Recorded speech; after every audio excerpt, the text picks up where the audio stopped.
দুনিয়াতে পাঁচজন আল্লাহর ওলি ছিল, আমি ওলিদের নাম বলতেছি।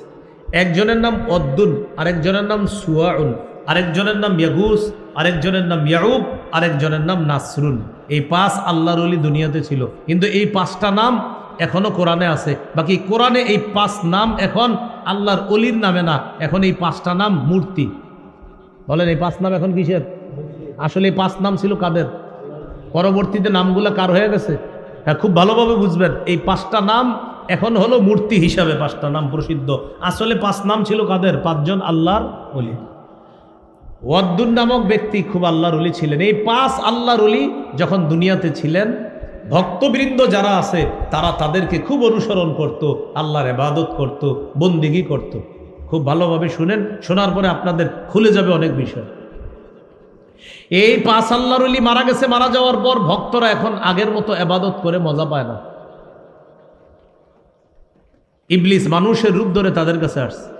মন খারাপ তোমাদের? হ্যাঁ। কেন? আল্লাহর ওলিরা ছিল দুনিয়াতে, এখন আর ইবাদত করতে মজা পাই না। আগে মজা পাইতাম, তাদের সাথে ইবাদত করতাম, এখনো ইবাদত করি, কিন্তু আগের মতো মজা পাই না। ইবলিস তাদেরকে একটা বুদ্ধি দিল। তখন ইবলিস মানুষের রূপ ধারণ করতো সহজ। আমি তোমাদের এই পাঁচজন আল্লাহর ওলির পাঁচটা প্রতিমূর্তি বানায়া দিই, পাঁচটা প্রতিমূর্তি বানায়া দিই। তাদের চেহারাগুলো তোমাদের ঘরে ঘরে রাখবা। ওয়াদ্দুন নামক আল্লাহর ওলি যেখানে বসতো ওখানে একটা প্রতিমূর্তি তার চেহারাটা রেখে দিবা। সুয়াউন নামক আল্লাহর ওলি যেখানে বসতো তার যে আকৃতিটা তোমাদেরকে দিব, তার আকৃতিটা ওই সুয়া নামক আল্লাহর ওলির জায়গায় রেখে দিবা। এইভাবে পাঁচ আল্লাহর ওলির পাঁচটা আকৃতি দিব। আকৃতিগুলা তাদের ইবাদত খানায় রেখে দিবা, তারা যেখানে বসে বসে ইবাদত করত। মানুষ বিষয়টা সহজে নিস। ইবলিস মাটির পাঁচটা প্রতিমূর্তি তৈরি করে দিস। তৈরি করে দেওয়ার পর ওই পাঁচ আল্লাহর ওলি পাঁচজনের জায়গায় পাঁচটা বসায় দিস।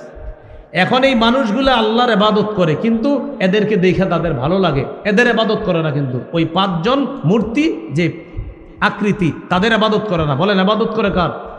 আল্লাহ। কিন্তু ভালো লাগে। এই যে আছে আমাদের আল্লাহর ওলি আছে, এই যে ওয়াদ্দুন আল্লাহর ওলি আছে, এই যে সুয়াউন আছে আল্লাহর ওলি, ভালো লাগে। এই জেনারেশন বিদায় নিছে। বুখারীর বর্ণনা, ফালাম্মা হালাকা উলাইকা, যখন তারা বিদায় নিছে, ওয়া তানাসসাখাল ইলমু, এবং যখন সঠিক জ্ঞান বিলুপ্ত হয়ে গেল, মূর্তির ব্যাপারে আল্লাহর ওলিদের ব্যাপারে সঠিক ধারণাটাও দুনিয়া থেকে দূর হয়ে গেল। পরবর্তী জেনারেশন দুনিয়াতে আসছে, আসার পর ইবাদত করে, কিন্তু আগের মতো ইবাদত করে না, ভালো লাগে না। ইবলিস তাদের কাছে আসছে, কি ব্যাপার? বা আমাদের আব্বা বাপদাদা যারা ছিল তারা পাঁচজন আল্লাহর ওলি, তাদেরকে দেখে ইবাদত করত, আমরাও তাদেরকে দেখে ইবাদত করি, কিন্তু ভালো লাগে না, মজা পাইতেছি না। হ্যাঁ, তোমাদের বাপদাদারা তাদের সামনে গিয়ে সেজদা দিত, তখন ভালো লাগতো। তোমরা এক কাজ করো, তাদের এই পাঁচটা প্রতিমূর্তি এদের সামনে গিয়ে সেজদা দাও, দেখবা ভিতরে ভালো লাগবে। নাউজুবিল্লাহ, জোরে বলেন। বলেন তো, আল্লাহর ওলিদেরকে কেন্দ্র করে কি পূজা শুরু হয়ে গেল? হ্যাঁ বলেন, কি পূজা? সবাই বলেন, কি পূজা? আল্লাহর ওলিদেরকে কেন্দ্র করে পাঁচটা মূর্তি পূজা দুনিয়াতে শুরু হলো। এই হলো দুনিয়াতে মূর্তি পূজার ইতিহাস। এর আগে পৃথিবীতে মূর্তি পূজা ছিল না। তো মুসলমান বর্তমান জামানায় মুসলমান মূর্তির সামনে যায় না, মূর্তির সামনে যায় ওই ধর্মের মানুষ, মূর্তি পূজা করে না বা দুর্গা পূজা করে না। কিন্তু মুসলমান দরগাকে কেন্দ্র করে শিরিক নামক কর্মকাণ্ডে মুসলমান লিপ্ত হয়। অন্য ধর্মের মানুষরা তারা তাদের দেবদেবীদের সামনে যায়, এটা তাদের ধর্মীয় ব্যাপার। কিন্তু আমাদের ধর্মের মানুষরা দরগার মধ্যে গিয়ে শিরকি কর্মকাণ্ডে লিপ্ত হয়। আল্লাহ রসুল বললেন, 7টি ধ্বংসাত্মক অপরাধ যা সমাজকে ধ্বংস করবে, দুনিয়া আখেরাত বরবাদ করবে। 1 নাম্বার শিরিক করা। আল্লাহ আমাদেরকে শিরিক থেকে হেফাজত করবে। 2 নাম্বার সেহের করা, জাদু করা। আপনাদের প্রতি আমার একটা আবদার থাকবে, কোনো শত্রুকেও কখনো জাদু করেন না, সেহের করবেন না। মনে করেন একজন আপনি দেখতে পারেন না, যে ওরে আমার ভালো লাগে না, ওরে আমি মারমু, আপনি ঠিক আছে ওরে 2টা ঘুষি দেন, কিন্তু জাদু করেন না। কথার কথা, ঘুষি দিয়েন না, কিন্তু কথার কথা বললাম। যদি মনে করেন ঘুষিও দিবেন, জাদু করবেন, তো আমি বলবো 2 অপশনের মধ্যে একটা ঘুষি দিয়েন, কিন্তু জাদু করেন না। সে কথার কথা বললাম। এ হলো 2 নাম্বার। 3 নাম্বার, ওয়াকাতলুন নাফসিল্লাতী হারামাল্লাহু ইল্লা বিল হক, অন্যায়ভাবে কোনো মানুষকে হত্যা করা। সমাজের মধ্যে যখন 2 জন ব্যক্তি ঝগড়া করবে, ঝগড়া করার পর আমরা 2 শ্রেণীর দুই এলাকা থেকে আইসা উচিত হলো তাদেরকে মীমাংসা করে দেওয়া। উল্টা আমরা কি করলাম, দক্ষিণ পাড়া থেকে 10 জন 10টা বাঁশ নিয়ে আসলাম, উত্তর পাড়া থেকে 10টা বাঁশ নিয়ে 10 জন আসলাম। বলেন ঝগড়া কমবে না আরো বাড়বে? 3 নাম্বার, অন্যায়ভাবে কাউকে হত্যা করা। ওই দক্ষিণ পাড়া উত্তর পাড়া 2 জনে ঝগড়া লাগছে, এখন দক্ষিণ পাড়া উত্তর পাড়া থেকে 10 জন 10 বাঁশ নিয়ে মোট 20 বাঁশ নিয়ে আসছে এখানে। আসার পর বাস মারপিট শুরু। কেন শুরু জানে না, এবার মার্ডার হয়ে গেছে 5-7 জন। পরে আপনার হয় ঘটনা কি, আমরা মরলাম কেন? হোত বেটা, এগুলো 2 জনের মধ্যে সামান্য একটা ঝগড়া হয়েছিল, 5 জন মরে গেলাম। আল্লাহ রাসূল নিষেধ করছেন কতলুন নফস, অন্যায়ভাবে কাউকে হত্যা করা যাবে না। আপনারা এই সমাজে যারা আছেন, এমন কোনো কাজ যেন না হয় যে একটা মানুষকে হত্যা করার পর্যন্ত পৌঁছে যায়। হত্যা পর্যন্ত যেন না পৌঁছে। 2 জনের ঝগড়া হইতেছে, মিটিয়ে দেন, তাড়াতাড়ি গিয়ে মিটিয়ে দেন। যদি দেখেন হাতাহাতির পর্যায়ে, তাড়াতাড়ি 2 জনকে 2 দিকে নিয়ে দেন। কিন্তু আমরা কি করি, বাঁশ নিয়ে আরো আসি। আমার পুত্রে ধরছস, এরকম আমার চাচারে ধরছে, 2 দিক থেকে বাঁশ নিয়ে আসে। না, এভাবে আদর্শ সমাজ গঠন হবে না। আল্লাহ রাসূল বললেন 3 নাম্বার, অন্যায়ভাবে কাউকে হত্যা করা, এটা বর্জনীয়, এটা সমাজে বর্জন করতে হবে, এটা করা যাবে না। একটা চড়ুই পাখি গাছে বসে রয়েছে, ওরে আপনি অন্যায়ভাবে হত্যা করা নিষেধ, নাসাইর হাদিস। রাসূলুল্লাহ সাল্লাল্লাহু আলাইহি সাল্লাম বলেন, মান কাতালা উসফুরান আবাসা, কোন ব্যক্তি যদি অন্যায়ভাবে একটা চড়ুই পাখিকে হত্যা করে, আজ্জা ইলাল্লাহি ইয়াউমাল কিয়ামা, চড়ুই পাখি কিয়ামতের ময়দানে আল্লাহর কাছে মামলা দিবে। চড়ুই পাখি বলবে, আল্লাহ, গাছের মধ্যে আমি বসেছিলাম, আমার কোনো অপরাধ নাই মাবুদ, এই লোকটা গাছের নিচ দিয়ে যাইতেছিল, আমার পাশ দিয়ে যাইতেছিল, অনর্থক আমাকে হত্যা করছে, আমি বিচার চাই।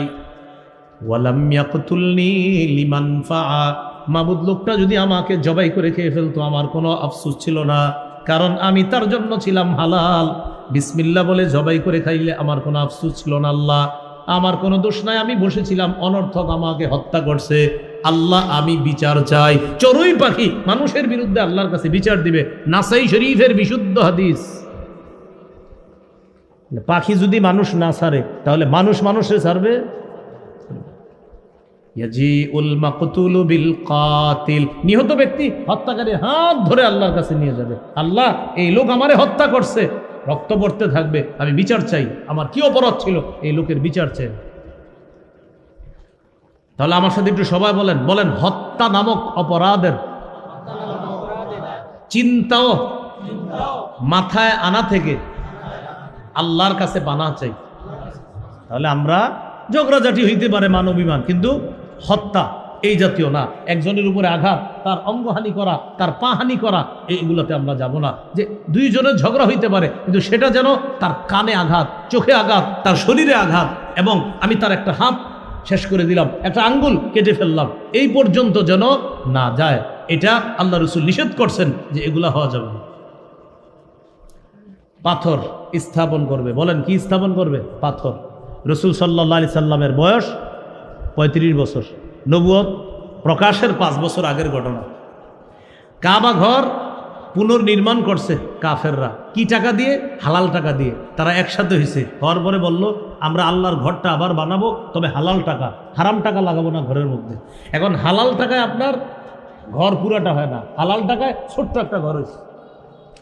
কিন্তু ঘরের আয়তন হলো যে বর্তমানে যারা হজ উমরায় গেছেন, যাওয়ার পর দেখবেন একটা রাউন্ড আছে পাশে, এই ঘেরাও করা জায়গা পুরাটা হলো আপনার ওই কাবার এরিয়া ছিল। এখন ওইটাকে বলা হয় হাতিমে কাবা। এখন ওই পুরা ঘর বানাইতে গেলে কি নাই? টাকা নাই।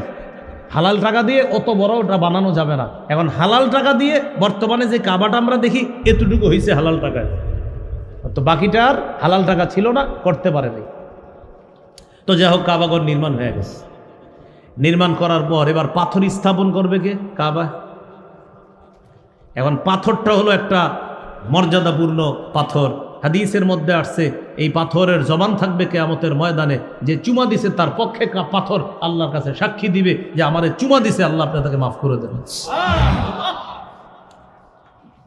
এই পাথরকে স্থাপন করবে কাবার ওই কোনায়। আরবের নিয়ম হইল, ওটের পানি খাওয়া নিয়া, ঘোড়ার পানি খাওয়া নিয়া ঝগড়া লাগা যায়। সেই ঝগড়া কখনো 2 বছর, কখনো 10 বছর, কখনো বংশ পরম্পরায় চলতে থাকে। ঝগড়া লাগছে কি নিয়ে? ওটে হের পানি কেন খাইল, এটা নিয়ে ঝগড়া শুরু হয়েছে। এখন বংশের পর বংশ, তোরে ওসিয়ত করে গেলাম, আমি ঝগড়াটা শেষ করে যেতে পারলাম না, তুই করবি, এরকম ওসিয়ত করে যেত ঝগড়া। যে এই যুদ্ধ যেন না থামে, ওসিয়ত করা যেত। যুদ্ধ লাগছে কি নিয়ে? আপনার ঘোড়া পানি খাওয়া নিয়ে, ওটে পানি খাওয়া নিয়ে। এখন পাথরকে স্থাপন করবে, এটা নিয়ে একদল আরেক দল বলতেছে আমরা, আরেক দল বলে না আমরা, আরেক দল বলে আমরা। আরবের নিয়ম কি জানেন? এই আমরা হইতে হইতে হইতে হইতে ঠিক আছে অস্ত্র ফয়সালা করবে। কে ফয়সালা করবে? অস্ত্র মানি? হ্যাঁ, অস্ত্রই ফয়সালা করবে। যুদ্ধ হবে, যুদ্ধে যারা জিতবে তারা পাথর লাগাবে। সোজা অস্ত্র নিয়ে আপনার সব গোত্র রেডি, কাবা চত্বরে প্রস্তুত, অস্ত্র নিয়ে প্রস্তুত, এক এক গোত্র। যুদ্ধ হবে, যারা জিতবে তারা পাথর স্থাপন করবে। এক মুরব্বী বসা, মুরব্বী সবাইরে বললেন তোমরা আজকে রাতটা অপেক্ষা করবা। কয় কেন? কয় দেখো না, আগামীকাল আমরা সবাই বসে থাকবো, ভোরে সর্বপ্রথম যেই লোকটা প্রবেশ করবে কাবা চত্বরে, এই লোকটাই পাথরটা এখানে স্থাপন করবে, আমরা সবাই মেনে নিব। দেখি ভোরে কোনো ব্যক্তি আসে কিনা, আমাদেরকে ছাড়া অন্য কোনো ব্যক্তি আসে কিনা। যিনি আসবে বাস তাকে আমরা বরকতি মানুষ মনে করে তার দায়িত্বে দিয়ে দিব পাথর স্থাপনের। যদি এরকম কেউ না আসে তাহলে ঝগড়া, আমাদের মাঝে যুদ্ধ হবে, যুদ্ধে মীমাংসা হবে কারা পাথর রাখবে। রাত হয়ে গেছে, সকালবেলা সবাই তাকায় আছে, দেখে কি আউয়ালু মান দাখালাল কাবা রাসূলুল্লাহ সাল্লাল্লাহু আলাইহি ওয়াসাল্লাম। সর্বপ্রথম যে লোকটা প্রবেশ করছে তিনি হলেন তাদের মাঝে প্রসিদ্ধ আল আমিন, আমাদের নবী মুহাম্মদ সাল্লাল্লাহু আলাইহি সাল্লাম সর্বপ্রথম কাবা চত্বরে প্রবেশ করছে। সবাই যখন নবীজিরে দেখছে, এই তো আমাদের আল আমিন, তাহলে তার কোনো সমস্যাই নেই। সব কাফের মুশরিকরা বলতেছে মুহাম্মদ সাল্লাল্লাহু আলাইহি সাল্লাম, যেহেতু মুহাম্মদ এসে গেছে তার নিয়ে তো আমাদের কোনো অভিযোগই নেই। ব্যাস এমন এক লোক আসছে, নিয়ত ছিল কি যে আসবে সেই পাথর স্থাপন করবে, আর এমন এক লোক আসছে যারে সবাই ভালোবাসে মুহাম্মদ, ব্যাস আমরা ফয়সালা মেনে নিলাম। এখন দেখেন ঘটনাটা আপনাদেরকে বলি, নবীজিরে বলছে মুহাম্মদ সাল্লাল্লাহু আলাইহি সাল্লাম তুমি আসছো, এখন আমরা একটা সিদ্ধান্ত নিয়েছিলাম, যাক বাঁচাইছে আল্লাহ তাআলা, আমাদের মাঝে বিশাল বড় যুদ্ধের দিকে আমরা চলে গিয়েছিলাম, এখন এই পাথর ওই কাবার কোনায় তুমিই লাগাবা, স্থাপন করবা। নবীজি সাল্লাল্লাহু আলাইহি সাল্লাম পাথর স্থাপন করবেন। ঘটনা হলো আপনার পাথরটা ওজনওয়ালা পাথর, এই পাথরটা বহন করে একা নেওয়া যাবে না কাবা পর্যন্ত, বহন করতে দুই একজন প্রয়োজন। এখন সেই দুই একজন কে হবে? আমাদের নবী চিন্তা করলেন, বুদ্ধি খাটাইলেন, যে এখন তো আবার ঝগড়া শুরু হইব। নবীজি বুদ্ধি করে বললেন প্রত্যেক গোত্রের নেতারা আসেন। সুবহানাল্লাহ। সব গোত্রের নেতাদেরকে আনার পর বললেন একটা কাপড় বিছান, বিছাইছে। কাপড়ের মধ্যে পাথরটা নবীজি রাইখা বললেন এবার সবাই কাপড় ধরেন। সবাই কাপড় ধরছে, আর সব গোত্রের লোকেরা বলতেছে আমাদের নেতাও পাথর নেয়। আরেক গোত্র বলতেছে আমাদের নেতাও পাথর নেয়, আরেক গোত্র বলতেছে আমাদের নেতাও পাথর নেয়। সব গোত্র খুশি যে আমগো নেতাও তো পাথর নিছে, যুদ্ধের প্রয়োজন নেই। কি শিখলাম? রাসূলুল্লাহ সাল্লাল্লাহু আলাইহি সাল্লাম বুদ্ধি করে ঝগড়া বাড়িয়ে দিয়েছে না থামিয়ে দিয়েছে? 3 নাম্বার মনে আসেনি? 7 ধ্বংসাত্মক অপরাধের 3 নাম্বার কতলুন নাফস, অন্যায়ভাবে কাউকে হত্যা করা। এটা নিষেধ, এটা নিজেরা করব না, সমাজে যেন না হয় এই ব্যাপারে আমরা সচেতন থাকবো ইনশাআল্লাহ। 4 নাম্বার ওয়া আকলুর রিবা, সুদ খাওয়া। সুদ খাওয়া এটা একটু আগে বলছি, একটু এই জায়গাটা শুনেন মন দিয়ে। রাসূলুল্লাহ সাল্লাল্লাহু আলাইহি সাল্লাম বলেন লা ইয়াতিয়াতনা আলান নাসি জামান, আমার উম্মতের উপর এমন একটা সময় আসবে লা ইয়াবকা আহাদুন ইল্লা আকালার রিবা, আমার উম্মতের কেউ বাকি থাকবে না, সবাই সুদ খাবে, এমন একটা সময় আসবে। ওয়া ইল্লাম ইয়াকুলহু আসাবাহু মিন বুখারিহি, নবী বলেন ডাইরেক্ট যদিও সুদ না খায়, সুদের হাওয়া সবার গায়ে লাগবে। প্রথমে বলছে সবাই খাবে, তো সবাই তো খায় না। নবী বলছে সবাই খাবে, মানে সবাই ডাইরেক্ট না খাইলেও সুদের হাওয়া সবার গায়ে লাগবে। যেমন এক ব্যক্তি আপনারে 1 কাপ চা খাওয়াইতে নিয়ে গেছে দোকানে, চা পান করা আছে আপনারে, আপনি চা খাওয়া এটা আপনার জন্য গুনাহ হবে না, আপনার জন্য নাজায়েজ হবে না, কারণ আপনি মনে করছেন লোকটা আমারে মহব্বত করে 1 কাপ চা খাওয়াইছে, কিন্তু উনি 5 টাকা বিল দিছে, 5 টাকা সুদের 5 টাকা। এখন আপনি ডাইরেক্ট সুদ খান না, কিন্তু সুদের হাওয়া আপনার পেটে দিয়ে দিল। এখন আপনি নামাজে এসে মজা পান না, আল্লাহু আকবার, কি রে এশার নামাজে ইমাম সাহেবের কেরাতটা আজকে দিতে তেমন ভালো লাগতেছে না, এতদিন তো ভালো লাগছে। ফজরের নামাজে আজকে ভালো লাগতেছে না, তুমি ভালো লাগছে। ইমাম সাহেবের কাছে গেছে, হুজুর নামাজে মজা পাইতেছি না, এশায়ও মজা পাই না, ফজরে মজা পাই না। ইমাম সাহেব কয় কালকে উল্টাপাল্টা কিছু খাইছেন? কয় না, আমি তো হারাম কিছু খাই না, আমি হারাম উপার্জন করি না, আমি হারাম খাইও নাই। কয় কেউ কিছু খাওয়াইছে? হ্যাঁ একজন খাওয়াইছিল।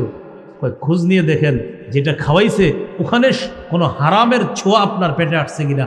আপনার গুনাহ হয় নাই খাওয়াতে, কিন্তু হারামের ছোঁয়া লাগাতে এখন আপনি আজকে নামাজে মজা পাইতেছেন না। এই ছোঁয়া যতদিন থাকবে ইবাদতে মজা পাবেন না। টেনশনে পড়ে গেছেন অনেকে যে হুজুর মাঝে মাঝে তো আমগো হয়, ঠিক না? এবাদত দেখবেন হঠাৎ হঠাৎ মজা লাগে না, ওই কোথায় জানি কোন পার্টিতে গিয়ে খাইছেন, খাওয়ার পরে আর মজা লাগে না। আপনার জানাও নাই সেই পার্টির আয়োজন কি দিয়ে হয়েছে। খুব সতর্ক, খুব সতর্ক। বাচ্চা যারা আছে বাচ্চাদেরকে যে কোনো জায়গার খানা খাওয়াই দিবেন না, যে কোনো খানা বাচ্চাদেরকে খাওয়াবেন না। দেখবেন মাঝে মাঝে বিভিন্ন অনুষ্ঠানকে কেন্দ্র করে বিভিন্ন খানার আয়োজন করে, এই বাচ্চাদেরকে সব খানা খাওয়াবেন না।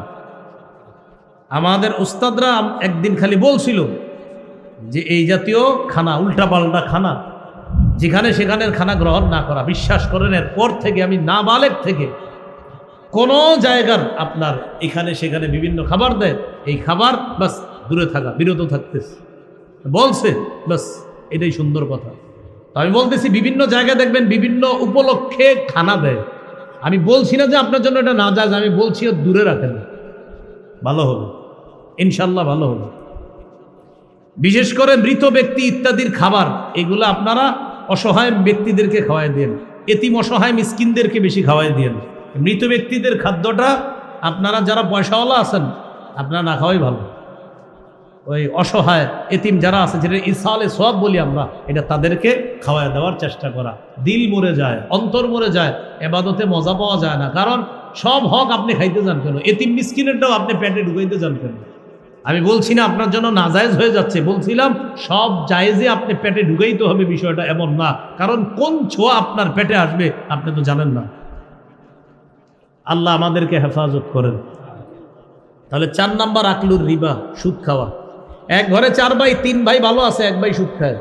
এই ভাই জোর করে বাকি 3 ভাইরে ঝামেলার মধ্যে ফালায়া দেয় মাঝে মাঝে। হ্যাঁ, আপনারা এক মায়ের পেটের ভাই, আমার অনুষ্ঠানে আপনারা কেন আসবেন না? 2-3 ভাই মুখ দিয়ে বলতে পারে না তোমার কামাই তো সুদের কামাই, কেমনে যাবো? এটা না পারে বলতে, না পারে সইতে, 3 ভাই বাধ্য হয়ে ওই সুদের কামায়ে তখন তারাও যায়, শরীক হয়। কি বলবো? তাহলে 4 নাম্বার আকলুর রিবা, সুদ খাওয়া, এটা বর্জনীয়, এটা নিষেধ।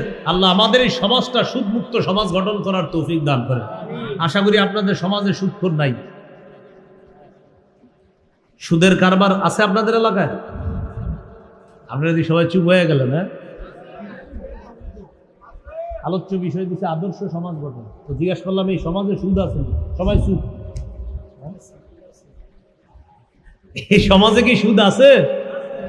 তো সুদ থাকলে তো আদর্শ সমাজ গঠন হবে না। এটা সমাজ থেকে বের করতে হবে। রাসূলুল্লাহ সাল্লাল্লাহু আলাইহি সাল্লাম বলেন, কোন এলাকায় 2টি অপরাধে গজব বেশি আছে। কয় অপরাধে? বলেন আমার সাথে সবাই বলেন। সুদের কারবার, জিনা। আবার সুদের কারবার, ব্যভিচার। সুদের কারবার, ব্যভিচার। কোন এলাকায় গজব আসে অন্যতম 2টি অপরাধের কারণে। একটা হলো সুদের কারবার, আর একটা হলো ব্যভিচার। আল্লাহ আমাদেরকে অপরাধ থেকে হেফাজত করেন। এ হলো 4 নাম্বার। 5 নাম্বার ও আকলু মালিল ইয়াতীম, এতিমের সম্পদ অন্যায়ভাবে ভক্ষণ করা। ভাই এই অংশটা মন দিয়ে শুনেন। বড় ভাই মারা গেছে, তার 3-4 জন সন্তান আছে, চাচার দায়িত্বে আসছে এতিম সন্তানগুলা। এখন চাচা কি করে? কলমের খোঁচায় ভাতিজা ভাতিজিদের সম্পদ আত্মসাৎ করে। এটা নিষেধ। আল্লাহ তাআলা পবিত্র কোরআনে বলেন, ইন্নাল্লাযীনা ইয়াকুলুনা আমওয়ালাল ইয়াতামা যুলমা, যারা অন্যায়ভাবে এতিমের সম্পদ পেটে ঢুকায়, ইন্নামা ইয়াকুলুনা ফি বুতুনিহিম নারা, তারা পেটে আগুন খায়। আগুন। বলেন তো, যারা এতিমের সম্পদ খায় তারা কি খায়? আগুন খায়। 4 পারা 17 নম্বর পৃষ্ঠার একদম শেষে আছে, যারা অন্যায়ভাবে এতিমের সম্পদ খায়, আত্মসাৎ করে, তারা আগুন খায় পেটের মধ্যে। সাবধান, এতিমের সম্পদের দিকে তাকায়েনও না, ওর মাথায় হাত রাখেন। নবী বলেন, ইযা আরাদতা আইয়ালিনা কলবুক, তুমি যদি চাও তোমার অন্তরটা নরম হোক, ফামসাহ রাসাল ইয়াতীম, এতিমের মাথায় হাত বুলাইবা, তোমার অন্তর আল্লাহ নরম করবে। তাহলে এতিমের সম্পদ আত্মসাৎ করা যাবে না। সমাজে এই জাতীয় কাজ যদি করে কেউ, সবাই মিলে বাধা দিতে হবে। এতিমের খোঁজ খবর সমাজের সবাই রাখতে হবে, ওর সম্পদের দিকে যেন কেউ খারাপ দৃষ্টি না দেয়, এই খবর সবার রাখতে হবে। এই গেল 5 নাম্বার ধ্বংসাত্মক অপরাধ। 6 নাম্বার ওয়াত্তাওয়াল্লি ইয়াউমাজ যাহফি, জিহাদের ময়দান থেকে পলায়ন করা। প্রথমে বলেন জিহাদের নিয়ত সবার আছে? হ্যাঁ, হাত তুলে দেখান, আছে নিয়ত? আসলে নিয়ত আছে? কোন মুমিনের যদি জিহাদের নিয়ত না থাকে, এই অবস্থায় যদি সে মারা যায়, সে মুনাফিকি মৃত্যুবরণ করবে। قال رسول الله صلى الله عليه وسلم من مات ولم يغزو أو لم يحدث في نفسه مات على شعبة من نفاق। কোন ব্যক্তি মারা গেল, জিহাদ করলো না অথবা জিহাদের সংকল্প করলো না, সে মুনাফিকি মৃত্যুবরণ করলো। বলি নাউজুবিল্লাহ। রাসূলুল্লাহ সাল্লাল্লাহু আলাইহি সাল্লাম বলেন, মান সাআলাল্লাহা শাহাদাতা বিসিদকিন বাল্লাগাহুল্লাহু মানাজিলাশ শুহাদাই ওয়া ইন মাতা আলা ফিরাশিহি। এই ব্রাহ্মণগাঁও থেকে এক ব্যক্তি নিয়ত করছেন শহীদ হবেন। আপনি আপনার ঘরের বিছানায়ও যদি মারা যান, খাঁটি নিয়ত যদি থাকে, আল্লাহ আপনাকে শহীদদের মর্যাদায় পৌঁছায় দিবেন। তাহলে 6 নাম্বার জিহাদের নিয়ত।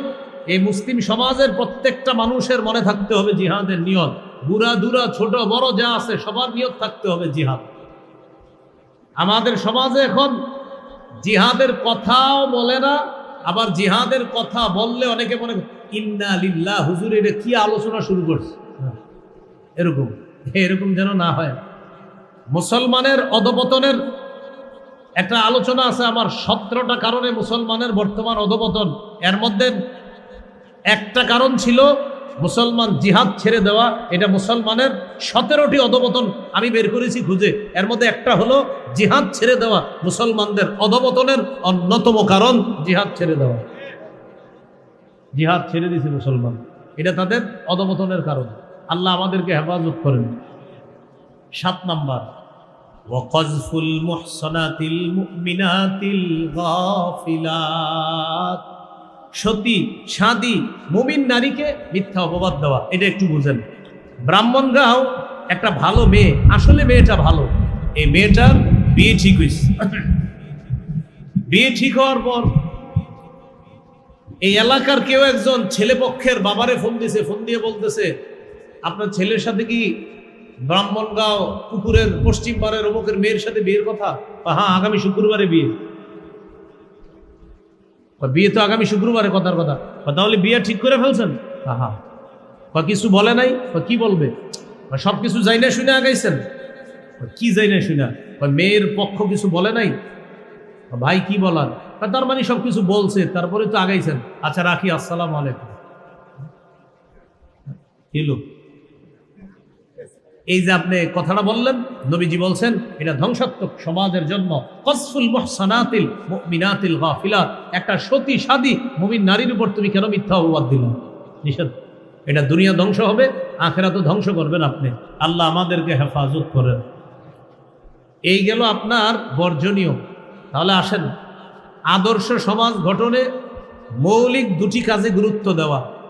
আল্লাহ রসুলের পক্ষ থেকে করণীয় গুলো করা, আল্লাহ রসুলের পক্ষ থেকে বর্জনীয় গুলো বর্জন করা। করণীয় যত আছে সব করতে হবে, বর্জনীয় গুলো বর্জন করতে হবে। বিশেষ করে বর্জনীয় বিষয়গুলা মনে রাখা। বর্জনীয় বিষয়গুলোর মধ্যে ছিল মাদক দ্রব্য থেকে সমাজকে মুক্ত করতে হবে, জুয়া থেকে সমাজ মুক্ত করতে হবে, দেব দেবীর সামনে মুসলমান যাবে না, ভাগ্য গণনায় মুসলমান বিশ্বাস করবে না, মুসলমান শিরিক ছেড়ে দিতে হবে, সমাজ থেকে শিরিকের কোনো গন্ধ থাকলে দূর করতে হবে।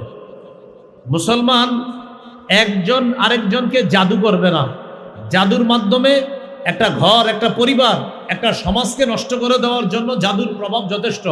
ভাই ওই এলাকায় মেয়ে বিয়ে দিব না, কেন?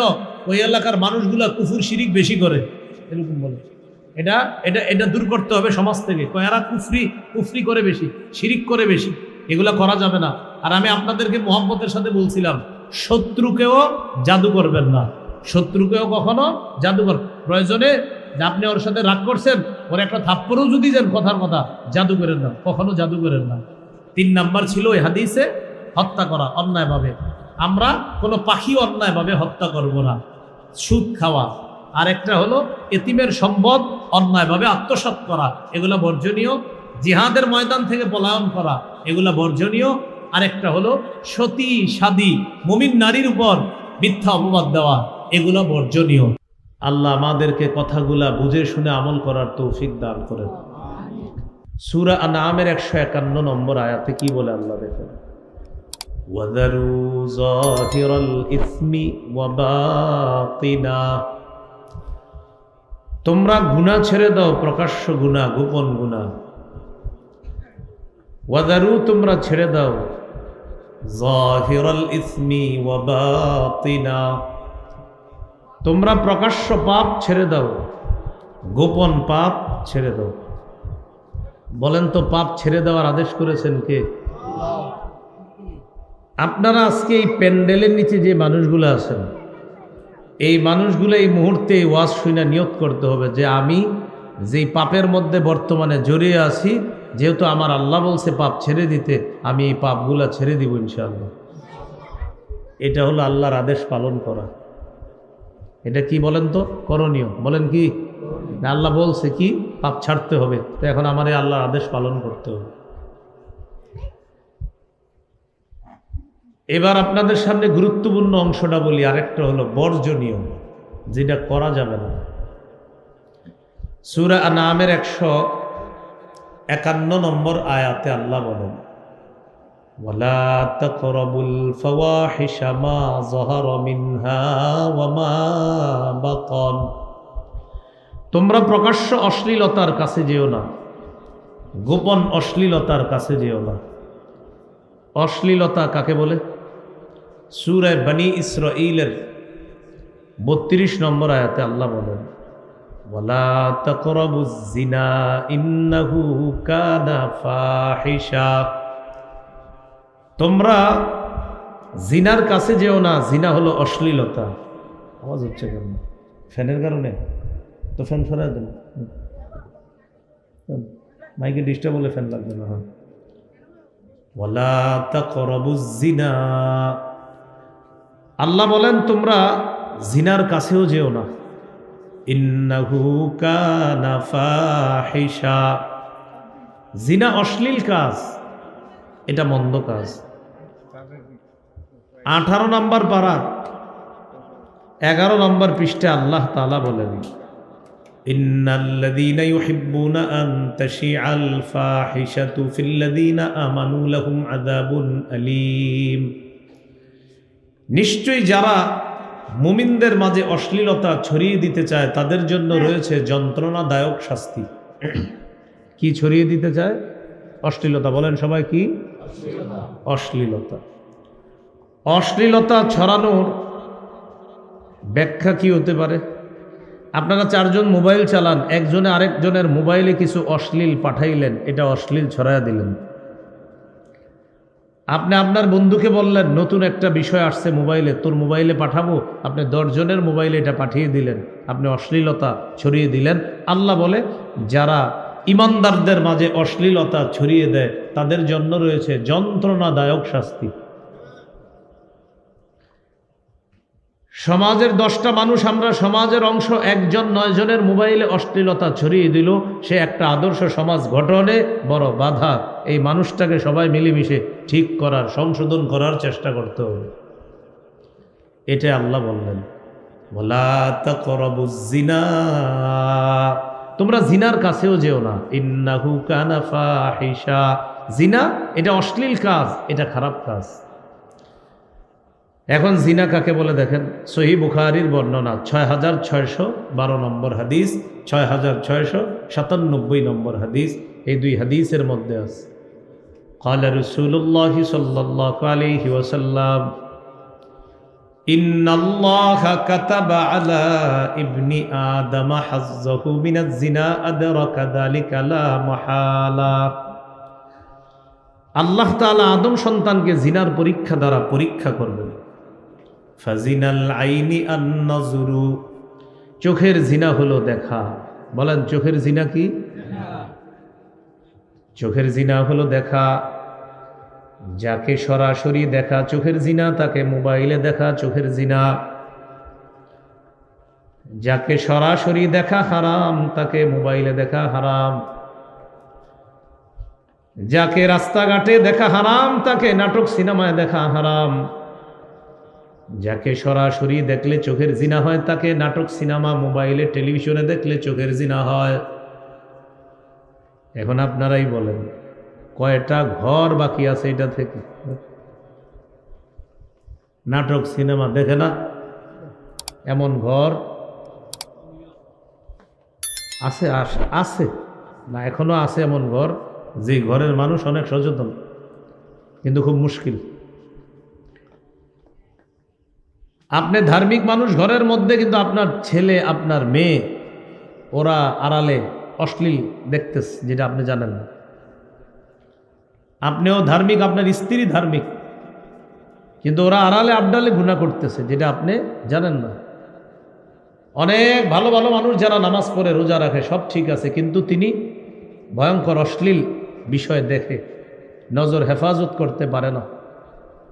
রাসূলুল্লাহ সাল্লাল্লাহু আলাইহি সাল্লাম বললেন চোখের জিনা দেখা।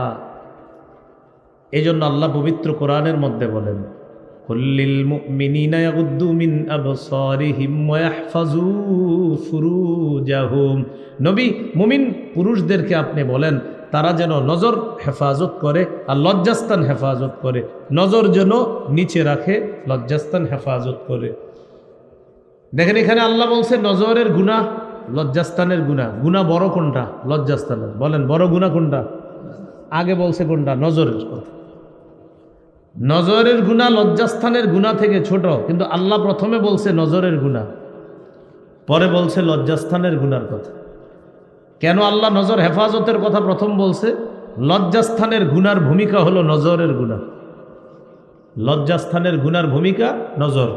নজর দিয়ে সর্বপ্রথম দেখে, তারপর কল্পনায় আনে, তারপর বিভিন্নভাবে লজ্জাস্থানের গুনাহ পর্যন্ত সে পৌঁছে যায়। বলি নাউজুবিল্লাহ।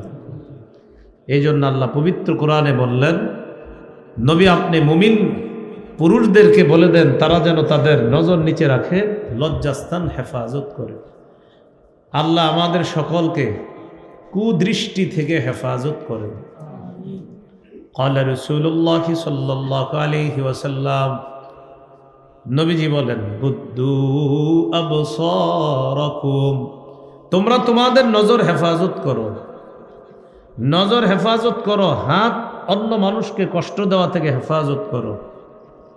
তোমরা তোমাদের লজ্জাস্থান হেফাজত করো, আমি নবী তোমাদেরকে জান্নাতে নেওয়ার জামিন হয়ে যাব। তো বুখারীর হাদিসে নবী বললেন ফাজিনাল আইনি আন-নাজরু, চোখের জিনা হলো দেখা। ওয়া জিনাল লিসান আল মানতিক, মুখের জিনা হলো কথা বলা। ঘন্টার পর ঘন্টা এমন মানুষের সাথে কথা বলা যার সাথে দেখা দেওয়া হারাম, তার সাথে ঘন্টার পর ঘন্টা মোবাইলে কথা বলা হারাম। ঘন্টার পর ঘন্টা কথা বলতেছে, মোবাইলে কথা বলতেছে। তাও কি আবার নেক্সট শুরুতে ধোকা। রমজান মাসে ইমাম সাহেবরা এসে কয় হুজুর আমরা দুইজন সারা রাত কথা বলি সাহারির সময় জাগায় দেওয়ার জন্য। হারাম। ওয়াজিনাল লিসান আল মানতিক, মুখের জিনা হলো কথা বলা। চোখের জিনা দেখা, মুখের জিনা কথা বলা। ওয়ান নাফসু তামান্না ওয়া তাশতাহি, নবী বলেন অন্তরের জিনা হলো কল্পনা করা। অন্তরের জিনা কল্পনা করা, চোখের জিনা দেখা, হাতের জিনা স্পর্শ করা, নাকের জিনা ঘ্রাণ নেওয়া, কানের জিনা যার কথা শোনা হারাম তার কথা কান দিয়ে শোনা, এটা কানের জিনা। যাকে দেখা হারাম তার শরীরে স্পর্শ করা হাতের জিনা। যার সাথে দেখা দেওয়া হারাম তাকে মোবাইলে আপনি SMS লিখলেন, এটা আপনার হাতের জিনা হচ্ছে। আল্লাহ আমাদেরকে হেফাজত করেন। সবাই কি কথা বুঝতেছেন? আল্লাহ কি বললেন? ওয়াদারু যাহিরাল ইসমি ওয়া বাতিনা, প্রকাশ্য গুনাহ ছেড়ে দাও, গোপন গুনাহ ছেড়ে দাও। আর নিষেধ করলেন কি? ওয়ালা তাকরাবুল ফাওয়াহিশা মা যাহারা মিনহা ওয়া মা বাতান। প্রকাশ্য অশ্লীলতার কাছে যেও না, গোপন অশ্লীলতার কাছে যেও না। তাহলে আদর্শ সমাজ গঠনে এক নাম্বার হলো আল্লাহ যা করতে বলেছেন এটা যদি না করি আদর্শ সমাজ গঠন মুশকিল হয়ে যাবে। আল্লাহর কথাগুলা বাস্তবায়ন করা আর আল্লাহ যা নিষেধ করেছেন এটা ছেড়ে দিতে হবে। আল্লাহ বলছে প্রকাশ্য অশ্লীলতার কাছে যেও না, গোপন অশ্লীলতার কাছে যেও না। সাহস করে আজকে মাহফিল শুনলেন, 10 দিন পর 1 মাস পর যদি এই মাঠের মধ্যে একটা পর্দা লাগায়, যে পর্দার মধ্যে খেলা দেখার আয়োজন হবে, যে খেলায় মাঝে মাঝে অশ্লীল অ্যাডভারেন্সও আসবে, তখন যদি আপনারা এটা বাধা দিতে না পারেন তো আদর্শ সমাজ গঠন হবে না। আদর্শ সমাজ গঠন তখন হবে যারা আজকে মাহফিলের আয়োজন করতে পারছেন মাশাআল্লাহ, এই যুব সমাজ। ঠিক আপনারা যারা অশ্লীল কাজের জন্য পর্দার ব্যবস্থা করে, যে মানুষ দলে দলে আইসা সেখানে অশ্লীলতা দেখবে, বেহায়াপনা দেখবে, সেটা আপনারা বাধা যদি দিয়ে এটাকে প্রতিহত করতে পারেন তো আদর্শ সমাজ গঠন সহজ হবে।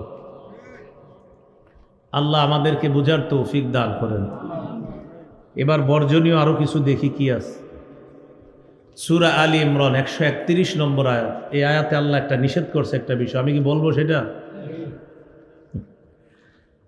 ইয়া আইয়ুহাল্লাযীনা আমানু লা তাকুলুর রিবা, হে ঈমানদারগণ তোমরা সুদ খেও না। কি খেও না? সমাজের মধ্যে কয়টা ঘর দেখাইতে পারবেন যেই ঘরের মানুষ সুদের সাথে জড়িয়ে নাই? আল্লাহ বললেন হে ঈমানদারগণ তোমরা সুদ খেও না। আলোচ্য বিষয় আদর্শ সমাজ। বলেন কি সমাজ?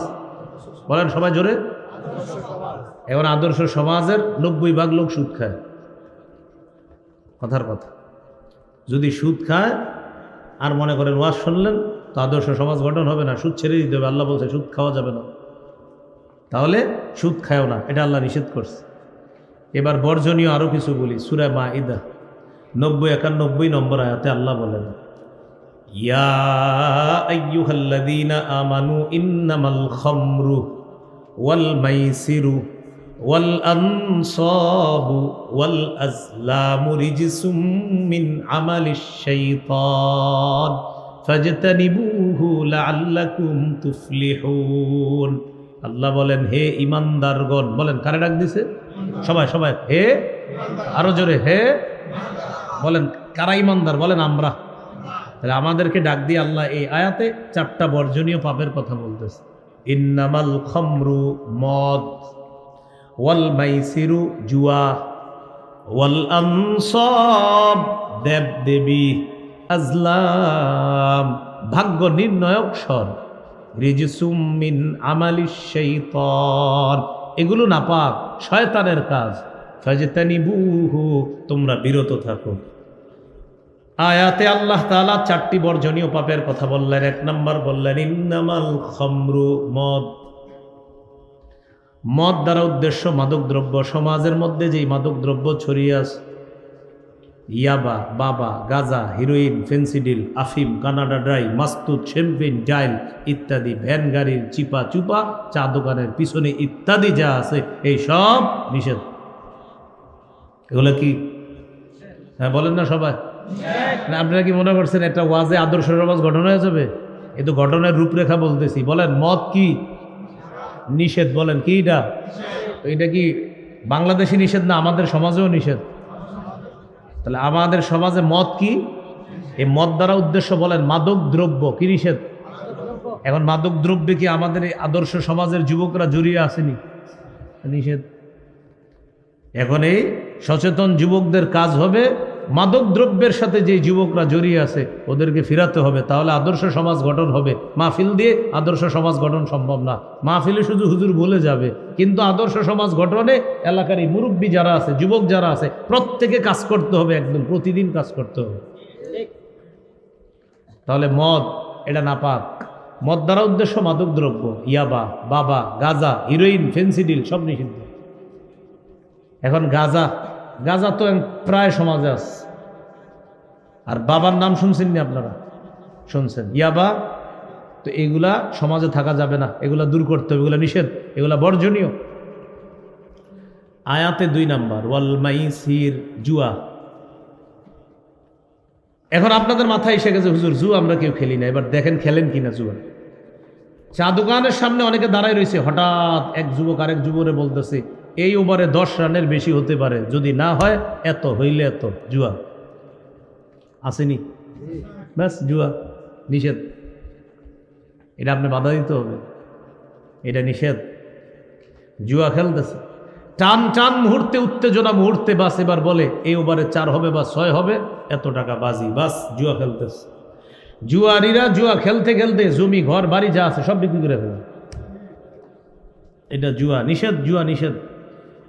আরেকটা জুয়া হলো ঘরে বৈশা মোবাইলে অ্যাপস দিয়ে জুয়া খেলে, যেটা আমাদের বাংলাদেশের সহ বিশ্বের অনেক সেলিব্রিটিরা সেই জুয়ার অ্যাপসের অ্যাড দেয়, সেই জুয়াও নিষিদ্ধ। আর ওই সেলিব্রিটি যারা অ্যাড দেয় ওরাও নিষিদ্ধ, জুয়া বর্জনীয়, ওই সেলিব্রিটি ওরাও বর্জনীয়, ওদেরকে বর্জন করতে হবে। তাহলে মাদক দ্রব্য একটা আদর্শ সমাজে চলতে পারে না, জুয়া একটা আদর্শ সমাজে চলতে পারে না, মাদক আদর্শ সমাজে নিষিদ্ধ, আদর্শ সমাজের জন্য মাদক থাকতে পারে না। এটা এই মাদক মুক্ত করে একটা সমাজের মধ্যে আদর্শ ফিরিয়ে আনতে হবে, কারণ একটা সমাজের মানুষ আদর্শ মানুষ হবে, আবার সেখানে মদ থাকবে, মাদক থাকবে, এটা হতে পারে না। 2 নাম্বার জুয়া এই আয়াতে নিষিদ্ধ। 3 নাম্বার ওয়াল আনসাব, মুসলমানদের জন্য দেবদেবী নিষিদ্ধ, মুসলমানদের জন্য দেবদেবী নিষিদ্ধ।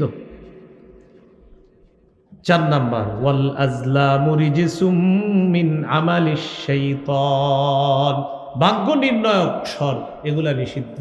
টিয়া পাখি, ময়না পাখি, সাপ ইত্যাদি দিয়ে হাতের ভাগ্য দেখে, রেখা দেখে ভাগ্য গণনা করে, এগুলা বিশ্বাস করলে ঈমান চলে যাবে।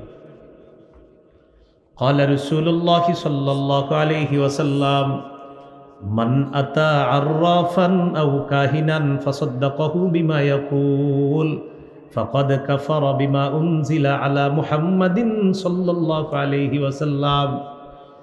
নবীজি বলেন, কোন ব্যক্তি যদি গণকের কাছে যায়, যাওয়ার পর ওই গণকের কথা যদি বিশ্বাস করে, তাহলে আমি নবীর উপর আল্লাহ যা নাজিল করছে সে সব অস্বীকার করলো।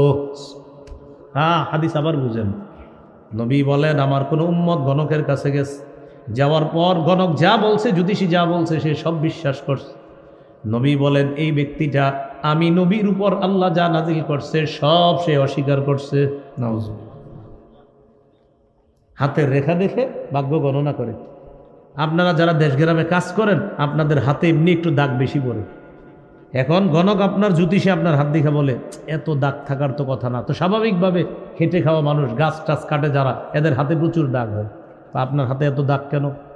কিছু সমস্যা আছে, রাহু আছে, শনি রাহু আছে, মানে কিছু বলবে আর কি আপনাকে। 1201 টাকা, 1 টাকাটা শিখিয়ে দিতে হবে, টাকা যেন না হয়, এরকম বলবে। আপনি চিন্তা করবেন আল্লাহ জানে, মনে হয় সমস্যা না হলে এরকম 1201 টাকা হইব কেন? 11টা কালো মুরগির ডিম নিয়ে আসতে হবে, কি করে? মানে আপনি চিন্তা করে যাবেন কালো মুরগি 11টা হইতে হবে, তার মানে কিছু একটা সমস্যা মনে আছে। এইভাবে জ্যোতিষী আপনাকে ধোঁকা দিবে। এইভাবে ওই সাপুরিরা অথবা ময়না পাখি, টিয়া পাখি দিয়ে আপনার হাতের উপরে এই টাকাগুলা নিয়ে যাবে, বা আপনারে বুঝাবে যে সমস্যা আছে কিছু, অথবা আপনারে দেখে বলবে কি তুমি মনে হয় বন্ধুদের সাথে বেশি ঘুরো, এই লোকটার বন্ধুদের সাথে ঘুরার অভ্যাস আছে, একটু সমস্যা আছে। আচ্ছা বলেন তো, বর্তমান যুগের যুবক ছেলেরা কারা বন্ধুদের সাথে না ঘুরে? সবাই তো ঘুরে, মানে কয়ে দিল এখন ও মনে মনে কয় আসলে তো আমি বন্ধুদের সাথে ঘুরি, তো ঘুরে না কে? সবাই তো ঘুরে। তাহলে এই আয়াতে 4টা বর্জনীয় বিষয় জানলাম, এর মধ্যে একটা মাদক দ্রব্য সমাজ থেকে দূর করতে হবে। মাদক দ্রব্য, বিড়ি সিগারেট এগুলাও নেবেন না, বিড়ি সিগারেট এগুলাও আপনার অভ্যাস ছেড়ে দেন। ধূমপান স্বাস্থ্যের জন্য ক্ষতিকর, প্যাকেটের উপরে লেখা। আর এখন কি ক্ষতিকর লেখা? এখন লেখে ধূমপান মৃত্যু ঘটায় এখন। আর কোনো প্যাকেটে আছে ধূমপান বিষপান। তাহলে আমার অবাক লাগে যে প্যাকেটে লেখা আছে ধূমপান মৃত্যু ঘটায়, এটা দেখাও আবার খাইতেছে। মানে আপনি পড়তেছেন এই তুমি কিন্তু মরবা, আচ্ছা ঠিক আছে মরলে মরলাম, টানে। এবার আমার সাথে একটু বলেন দরি, সবাই বলেন দরি, বলেন জাহান্নামীদের একটা খাদ্য আছে, নাম দরি। এই খাদ্যের বৈশিষ্ট্য হলো স্বাস্থ্য বাড়ায় না, ক্ষুধা নিবারণ করে না। বলেন জাহান্নামের সেই দরি নামক খাদ্যের সাথে দুনিয়ার একটি খাদ্য মিলে যায় যেটি স্বাস্থ্য বাড়ায় না, ক্ষুধাও নিবারণ করে না। সেটি কি আপনারা বলেন? আল্লাহ কোরআনে বলছে লাইসা লাহুম তাআমুন ইল্লা মিন দরি'। সূরাতুল গাশিয়াতে আল্লাহ বলেন লাইসা লাহুম তাআমুন ইল্লা মিন দরি'। জাহান্নামীদের একটা খাদ্য হলো দরি' নামক খাদ্য। লা ইউসমিনু, যেটা স্বাস্থ্য বাড়ায় না, ওয়ালা ইউগনি মিন জু, যেটা ক্ষুধা নিবারণ করে না। আমি চিন্তা করে দেখছি এই দরি নামক খাদ্যের সাথে দুনিয়ার একটা খাদ্যের মিল আছে যেটা স্বাস্থ্য বাড়ায় না, ক্ষুধাও নিবারণ করে না। সেটা কি? আপনারা কিন্তু বলছেন এটা কি বলেন? ধূমপান। তাহলে ধূমপান জাহান্নামের খাদ্যের সাথে মিলে যায়। এইগুলোও দূর করতে হবে। ছেলের সামনে, মেয়ের সামনে, সন্তানাদির সামনে এক তো আপনি ছেড়ে দিবেন, আমরা আশাবাদী। আরেক তো আপনি আপনার সন্তানের সামনে এই কাজটা কখনো করেন না। ওর উপরে খারাপ প্রভাব পড়বে, পরবর্তীতে ও আপনারে ভয় পাবে না, বাবা হিসাবে শ্রদ্ধা করবে না, চাচা হিসাবে শ্রদ্ধা করবে না। আগে যেই শ্রদ্ধা বোধ ছিল আপনার ব্যাপারে আপনার সন্তানের, ও যখন দেখবে ওর সামনে আপনি ধূমপান করছেন, ও আপনাকে আগের মতো শ্রদ্ধা করবে না। আল্লাহ আমাদেরকে এই বিষয়গুলো গুরুত্ব দিয়ে এই বর্জনীয় পাপগুলা বর্জন করে আদর্শ সমাজ গঠনে ভূমিকা রাখার তৌফিক দান করেন। সহিহ বুখারীর বর্ণনা 2766 নম্বর হাদিস। এই হাদিসের মধ্যে আছে ক্বালা রাসূলুল্লাহ সাল্লাল্লাহু আলাইহি ওয়াসাল্লাম ইজতানিবুস সাবআল মুবিকাত। রাসূলুল্লাহ সাল্লাল্লাহু আলাইহি সাল্লাম বলেন, তোমরা 7টি ধ্বংসাত্মক অপরাধ থেকে বাঁচো। এমন 7টি অপরাধ আছে যে অপরাধ তোমাদেরকে ধ্বংস করে দিবে। ক্বালু ওয়া মা হুন্না ইয়া রাসূলুল্লাহ। সাহাবীগণ বললেন, হুজুর এই 7টি অপরাধ কি আপনার কাছে জানতে চাই। নবীজি বললেন, 1 নাম্বার আশ-শিরকু বিল্লাহ, আল্লাহর সাথে শিরিক করা। বলেন আল্লাহর সাথে কি করা? শিরিক করা। নিষেধ, শিরিক করা যাবে না। আজকে আপনারা একটা মাহফিল করছেন, মাশাআল্লাহ, তাফসীরুল কোরআন মাহফিল। এখন এই জায়গায় মনে করেন আবার এরকম একটা মাহফিলের নাম দিয়ে কেউ শিরিকের কাজ করলো। কিসের কাজ করলো? নাম দিছে কি? বলেন না কি দিছে? কিন্তু কাজ করছে কিসের? শিরিকের। হলো? আরে বলেন না সবাই, হলো কাজটা? তাহলে শিরিক নিজেরা করব না, করতে দিব না। বলেন নিজেরা করব না, কি করতে দিব না, এটাতে রাজি আছেন? তাহলে এই কালীগঞ্জ কোথাও যদি শিরিকের কর্মকাণ্ড হয়, ওলামায়ে কেরাম যদি বাধা দিতে চায়, সবাই একসাথে আলেমদেরকে সহযোগিতা করবেন ইনশাআল্লাহ। তাহলে শিরিক সমাজ থেকে দূর করতে হবে। নিজে শিরিক করব না, পরিবারের কাউকে শিরিক করতে দিব না। সমাজে শিরকি কোনো আস্তানা কর্মকাণ্ড থাকলে সেই শিরকি আস্তানা আমরা দূর করার চেষ্টা করব।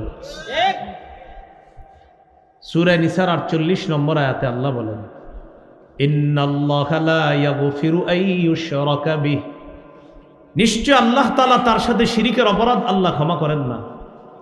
সূরা মাঈদার 72 নম্বর আয়াতে আল্লাহ বলেন, ইন্নাহু মান ইউশরিক বিল্লাহ ফাকাদ হারামাল্লাহু আলাইহিল জান্নাহ, যে ব্যক্তি আল্লাহর সাথে শিরিক করে তার উপর আল্লাহ জান্নাত হারাম করে দেয়। ওয়া মাওয়াহু জাহান্নাম, তার ঠিকানা হলো জাহান্নাম।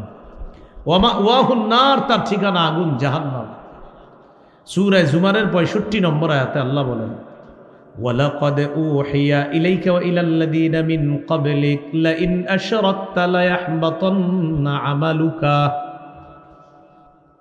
নবীর প্রতি আল্লাহ ওহী নাজিল করে বলে, হাবিব যদি আপনি শিরিক করেন আপনার সব আমল বরবাদ হয়ে যাবে। আমাদের নবীকে আল্লাহ ধমক দিতেছে, আপনি যদি শিরিক করেন অবশ্যই অবশ্যই আপনার আমল বরবাদ হয়ে যাবে।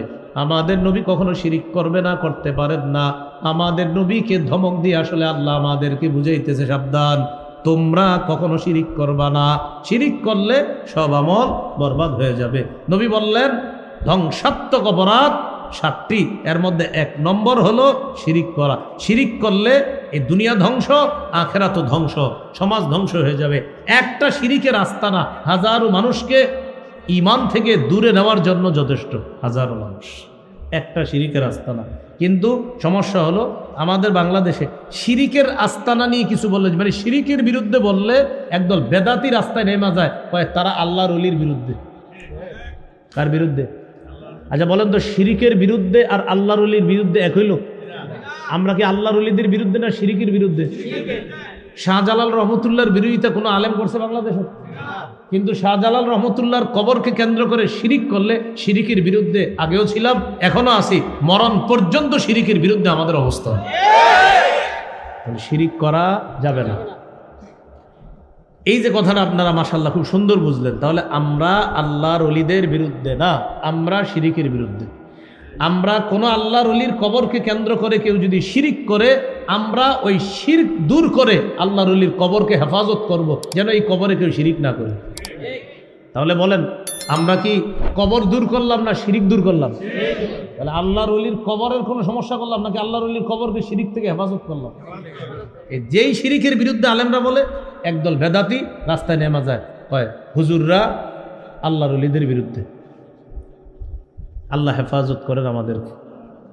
হ্যাঁ, আমরা গাজার বিরুদ্ধে। কোন মাজার কবরকে কেন্দ্র করে কেউ যদি গাঁজা সেবন করে, সে গাজার বিরুদ্ধে আমরা। এখন ওই গঞ্জিকাময় পরিবেশের বিরুদ্ধে আলেমরা যখন কথা বলে, সে গাঞ্জাখুররা রাস্তার মধ্যে নাইমা বলে হুজুররা আল্লাহর ওলির বিরুদ্ধে। হুজুররা বিরোধিতা করলো গাজার, বললো তাদেরকে বানায় দিল আল্লাহর ওলির বিরুদ্ধে। তাহলে ধ্বংসাত্মক অপরাধ কয়টি? 7টি। 1 নাম্বার শিরিক করা। শিরিক করলে সব ধ্বংস হয়ে যাবে। এই জন্য প্রিয় ভাইয়ারা, আপনাদের এই কালীগঞ্জ বলতেছি, যেহেতু আপনাদের এলাকা, এখানে শিরিকের গন্ধটন্ধও যদি থাকে কোথাও, চেষ্টা করেন এই গন্ধ দূর করার জন্য। বিশেষ করে মুসলমান যারা আছি, এই মুসলমানদের মধ্যে যদি কোনো শিরিকের গন্ধ থাকে, সেটা দূর করার চেষ্টা করেন। আপনি যদি বলেন হুজুর আমি সেখানে যাব না, হবে না। কারণ শিরিকের গন্ধ দূর না করলে সেই গন্ধ ছড়াবেই ছড়াবে। গন্ধ দূর করতে হবে। আল্লাহ আমাদেরকে বুঝার তৌফিক দান করেন। 2 নাম্বার ওয়াসসিহরু, জাদু করা। কি করা? জাদু করা। কোনোদিন আপনি আপনার শত্রুকেও জাদু করেন না। জাদু করলে পুরো পরিবার ধ্বংস হয়ে যায়। জাদুর মাধ্যমে একটা পরিবারকে শেষ করে দেয়, একটা ঘরের সব সদস্যগুলারে বিপদের মধ্যে ফেলে দেয়। কখনো জাদু টোনা এগুলো আমরা করব না। কুফুর, জাদু ইত্যাদি এগুলো আমরা কাউকে করব না। আমাদেরকেও যেন কেউ না করে, আমরা সব সময় হেফাজত থাকার চেষ্টা করব। ফজরের পরে কুল হু আল্লাহ 3 বার, ফালাক 3 বার, নাস 3 বার। মাগরিবের পরে কুল হু আল্লাহ 3 বার, ফালাক 3 বার, নাস 3 বার। জোহর আসর এশার পরে কুল হু আল্লাহ 1 বার, ফালাক 1 বার, নাস 1 বার। একটু পরে বিছানায় যখন শুইবেন, প্রতিদিন রাতে বিছানায় শোয়ার আগে কুল হু আল্লাহ 3 বার, ফালাক 3 বার, নাস 3 বার পড়ার পর এরপরে এইভাবে হাতে ফু দিবেন। ফু দিয়ে এইভাবে সামনের অংশটা মুছে দিবেন, পুরাটা মুছে দিবেন। তাহলে করণীয়গুলো করে আদর্শ সমাজ গঠনে আমরা ভূমিকা রাখবো। বর্জনীয়গুলো বর্জন করে আদর্শ সমাজ গঠনের জন্য আমরা ভূমিকা রাখতে পারি। আল্লাহ তাআলা তৌফিক দান করেন। সুবহানাল্লাহি ওয়া বিহামদিহি, সুবহানাকাল্লাহুম্মা ওয়া বিহামদিক, আশহাদু আল্লা ইলাহা ইল্লা আনতা, আস্তাগফিরুকা ওয়া আতুবু ইলাইক। আমিন ওয়া আখিরু দাওয়ানা আলহামদুলিল্লাহি রাব্বিল আলামিন। এই বৃষ্টিকে উপেক্ষা করেও এখানে যারা আমরা শরীক হয়েছি, অংশগ্রহণ করলাম, যারা আমরা অনেক কষ্ট করে এই আলোচনা শুনলাম, আল্লাহ আমাদের সকলকে যেন জান্নাতে আবার সাক্ষাতের ব্যবস্থা করে দেয়। আমরা আল্লাহুম্মা সাল্লি আলা মুহাম্মাদি ওয়া আলা আলি মুহাম্মাদ কামা সাল্লাইতা আলা ইব্রাহিম ওয়া আলা আলি ইব্রাহিম ইন্নাকা হামিদুম মাজিদ। আল্লাহুম্মা, আরেকটা বাকি রয়েছে, ঘুষ। ঘুষ ঘুষ বলেন কি? সবাই বলেন। বৃষ্টির আওয়াজে বোঝা হচ্ছে না, বলেন ঘুষ। এটা ভুলে গেছি বলতে। ঘুষ, ঘুষের কারবার সমাজে থাকা যাবে না। ঘুষ এটা আমাদের রয়ে গেছে। ঘুষ হাদিসে আসছে, লাআনাল্লাহুর রাশি ওয়াল মুরতাশি। ঘুষ দাতা, ঘুষ গ্রহীতা উভয়ের উপর আল্লাহর অভিশাপ। হাদিসে আসছে, নবী বলেন ঘুষ দাতা, ঘুষ গ্রহীতা উভয়ের উপর আল্লাহর অভিশাপ। এটা আমি বলতে ভুলে গেছি। ঘুষ দেওয়া যাবে না, ঘুষ নেওয়া যাবে না, ঘুষ গ্রহণ করা যাবে না। আল্লাহ হেফাজত করেন।